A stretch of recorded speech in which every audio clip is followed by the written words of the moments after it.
Hello students, welcome to IPM International School Ireland Social Studies class. This is Mr. Amit David and our topic for today is the Northern Mountains, the Himalayan region. Yes, the Northern Mountains, the Himalayan region.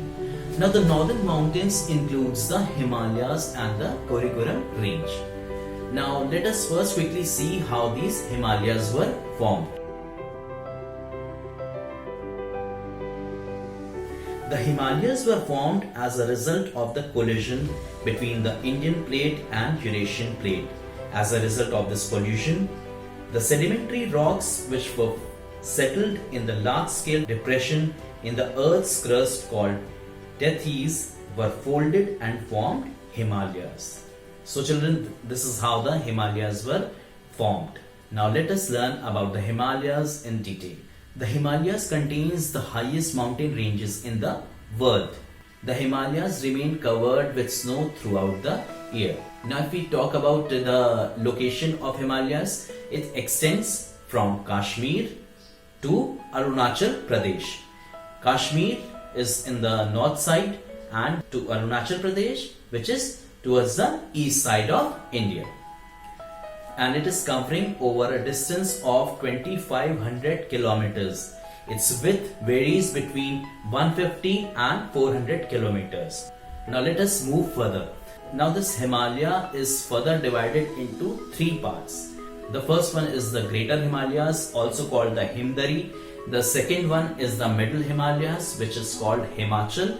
And the third one, last one, which is at the bottom, is the southernmost Himalayas, also called Shivaliks.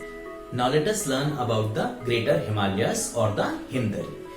The Greater Himalayas or the Himdari is the uppermost and the highest range of the Himalayas, and it is also called Himdari. Major peaks of this range are Mount Everest, Kanchenjunga and Annapurna. Many brave people have risked their lives to climb these snow-covered peaks. You know children, it is very difficult to climb these mountains because before climbing the mountain you have to undergo a training, a very difficult training, otherwise you won't be able to survive over there. They have to train themselves. First they have to be ready, mentally prepared themselves to climb these mountains. So children, do you know who was the first one to climb the Mount Everest? It was Edmund Hillary and Tenzing Norway. Yes, these two persons are the first one to climb the Mount Everest in the year 1953. Mount Everest is the highest mountain peak in the world and it is 8,848 meters above sea level. And the first Indian woman who climbed Mount Everest was Bachindri Pal. She was the first lady from India who climbed the Mount Everest. Now children, do you know what happened in the Himalayas? From the peaks, glaciers slowly moved downwards. Now what is a glacier? Glacier is a very big, large sized snow river. You can say it's a slow moving river of ice. What happens to it? It moves downwards from the mountain top. And when it comes down, what happens? It changes into river. This slow moving mass of ice, when moved downwards, it slowly melts and changes into river and become a source of water. Some examples are the Ganga, Indus and the Brahmaputra river. Gangotri is the glacier from where the Ganga river originates. Now the next is the Middle Himalayas. The Middle Himalayas run parallel to the Greater Himalayas. The range is also called Himachal. The mountains gradually become low towards the south. The height dropped to 3,500 meters. Now as compared to the Greater Himalayas, where you will find the height 8,800 or 7,000 meters, but here what happens, the height gradually decreases and it is around 3,500 meters. Famous hill stations like Shimla, Srinagar, Kullu Manali and Darjeeling comes under the Himachal range. Now you know children, these places also receives heavy rainfall during the winter season. The summertime is very pleasant in these regions. Many people visit these places during the summertime to enjoy their summer break, to enjoy their holiday. Now let us study about the southernmost Himalayas or the Shivalik range. This range lies to the south of the Himachal range. Now this region of the Himalayan range receives heavy rainfall, and that is why it has a thick forest. This region is home to many wild animals like tiger, cheetal, crocodile, sambar, etc. Now, as I was telling you that as we are moving down, the size of the mountains and hills is decreasing. So first we have the range between 7 to 8,000 in the greater Himalayas. Then in the middle Himalayas we have a range of around 3,500 meters. And then moving down to the Shivalik range, we have an average height of 1,500 meters above the sea level. Now the northern branches. The northeastern branches of the Himalayas includes the Nagas, Garo, Kashi Jantila, Mizo and Lusai hills.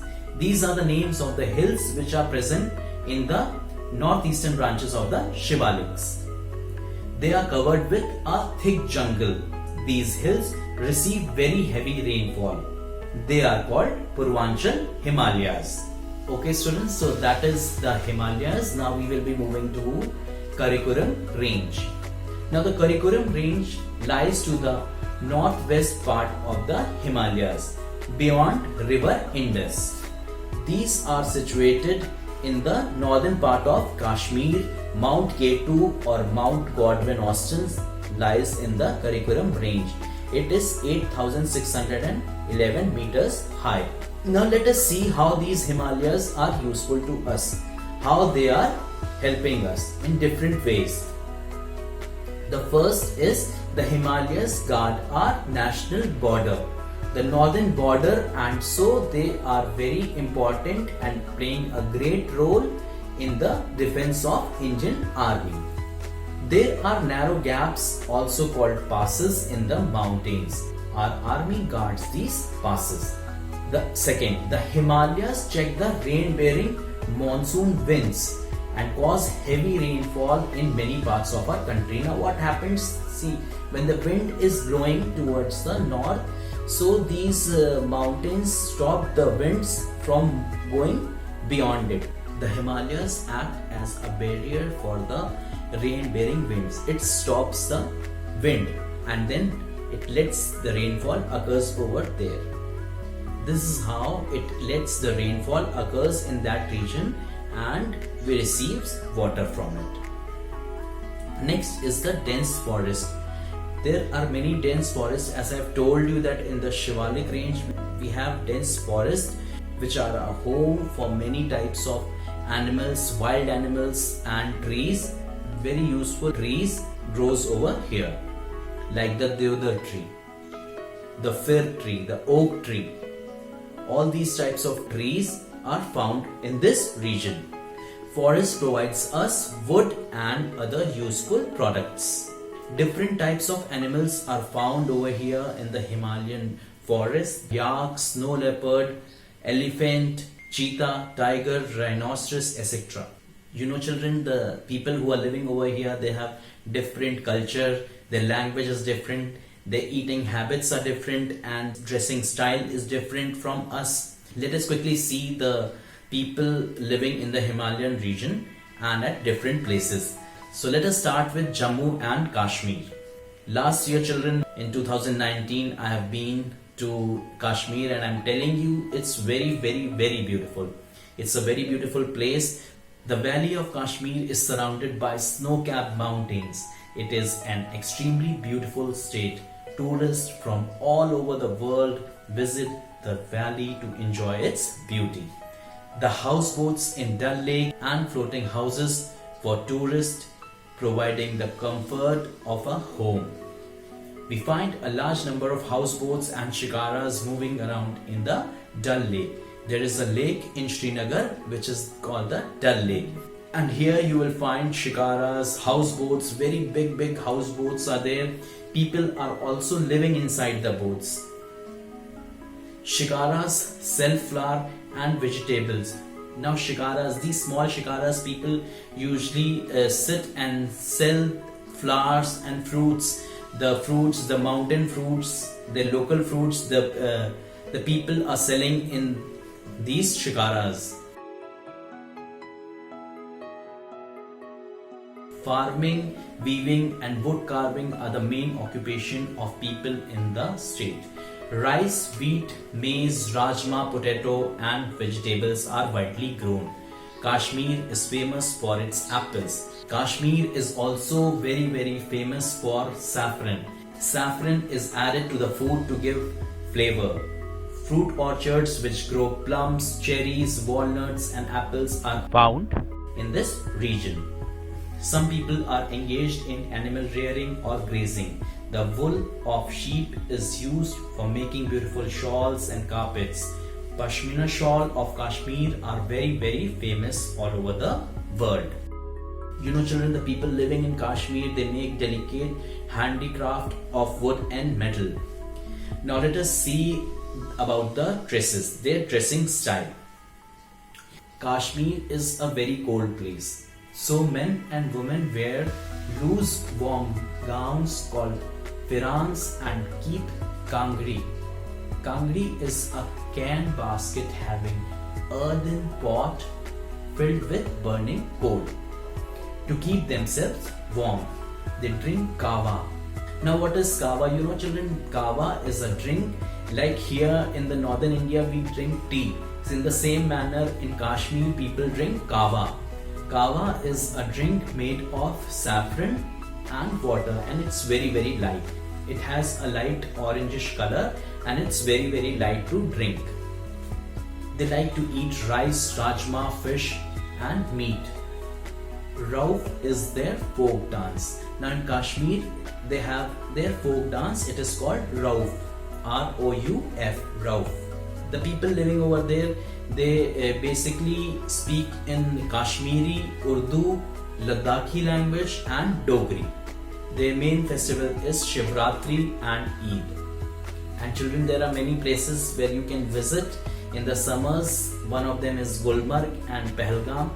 Gulmarg and Pahalgam are two places to visit in Kashmir.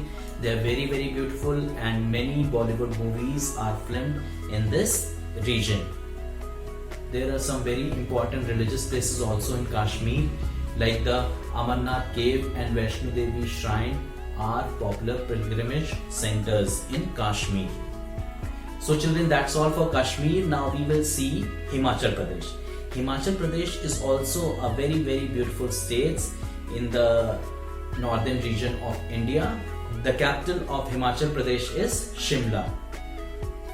It has many tourist attractions such as the hill stations of Kullu, Manali and Shimla. It lies in the lap of Himalayas and has the same terrain and climate as Jammu and Kashmir. Most of the people are either farmers or shepherds. They grow wheat, rice, maize and potatoes. On terrace farms, apple, grape, peas and peaches are grown in the orchards. Now besides farming, people are engaged in craft work like making wooden trays, walking sticks and other articles. The women wear kurta, churidar shalwar and a scarf on the head, and men wears a kurta, churidar pajamas, long coat and a woolen cap with bright colored borders. The colorful cap worn by men in Himachal Pradesh is very popular in India. The Dussehra is the most popular festival in the Kullu and Kangra valley. Now children, let us learn about Uttarakhand. The Himalayan mountain in the Uttarakhand region is called the Kumaon and Garhwal. Mussoorie in Garhwal region and Nainital in Kumaon region are very important hill stations. In the summertime, people used to visit these hill stations. The region attracts devotees to Gangotri, the source of the Ganga river, and Yamunotri, the source of Yamuna river. Badrinath and Kedarnath are famous pilgrim centers. People grow rice, maize and vegetables and also rear animals to get milk, meat and wool from them. Many people are employed in the Indian Army, Dehradun. Now children, do you know Dehradun is the capital of Uttarakhand? The Indian Military Academy, the INA, is situated in Dehradun. Now let us learn about Sikkim. The state of Sikkim lies further to the east. Its capital is Gangtok. Kanchenjunga, the third peak in the world, is located in Sikkim. The border of Sikkim touches Nepal and Bhutan. This has led a mixing of the two cultures. Most of the local people are followers of Buddhism. The people of Sikkim belongs to Lepcha and Bhutia tribes. There are many Buddhist monasteries. Ramtek Monastery is a landmark of Sikkim. Sikkim is known for its oranges and orchards. The people have great fondness for dance and music. Their mass dance are very interesting to watch. So children, that was Sikkim. Now let us quickly see the glimpse of Darjeeling. Darjeeling is the famous hill station of West Bengal. It is famous for its high quality tea which is produced on the hill slopes. The Tiger Hills is famous tourist spot. Now children, let us see about the northern eastern states. In the eastern part of the Himalayas, we have the northern eastern states, also called the Seven Sisters. They are Arunachal Pradesh, Assam, Nagaland, Manipur, Meghalaya, Tripura and Mizoram. Arunachal Pradesh. Arunachal Pradesh is the easternmost state of India. Here the sun rises the earliest in the whole country. Many tribes live in this state. They have their own custom and speak their own languages. They grow rice, maize, millet, tobacco and oilseeds. The capital of Arunachal Pradesh is Itanagar. Assam. Assam is the biggest state in the northern eastern region. It is the leading producer of tea and oil in India. Assam is famous for its silk. The people over here speaks Assami. Dispur is the capital of Assam. Bihu dance festival is celebrated with pomp and joy. Meghalaya. Meghalaya is situated in the Khasi, Jayantala and Garo hills. Shillong, which is beautiful hill station, is the capital of this state.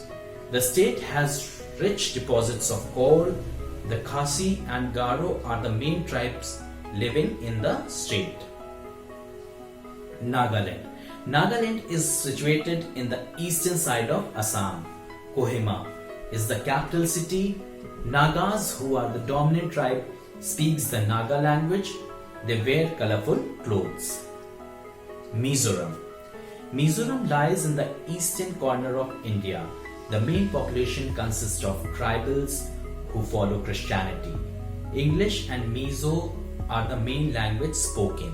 The bamboo dance of Mizoram is very popular. Shifting cultivation is followed to grow rice and orange. Handloom cloth, bamboo, wood and cane articles are made in every house of Mizoram. Aizawl is the capital of Mizoram. Manipur. Manipur is situated to the south of Nagaland and has its own customs and traditions. The main occupation of the people is farming. Manipur dance is considered to be one of the most elegant dances of our country, and the capital of Mizoram is Imphal. Tripura. Tripura is surrounded on three sides by Bangladesh. Agratala is the capital of Tripura. The main language spoken by the people are Bengali and Kok Borak. Yes children, Kok Borak. The latter is spoken by tribal people. The state produces rice and jute. forest produce is used for making furniture and delicate bamboo items. So children, that's all for today, and hope you people have understood the chapter well. Thank you.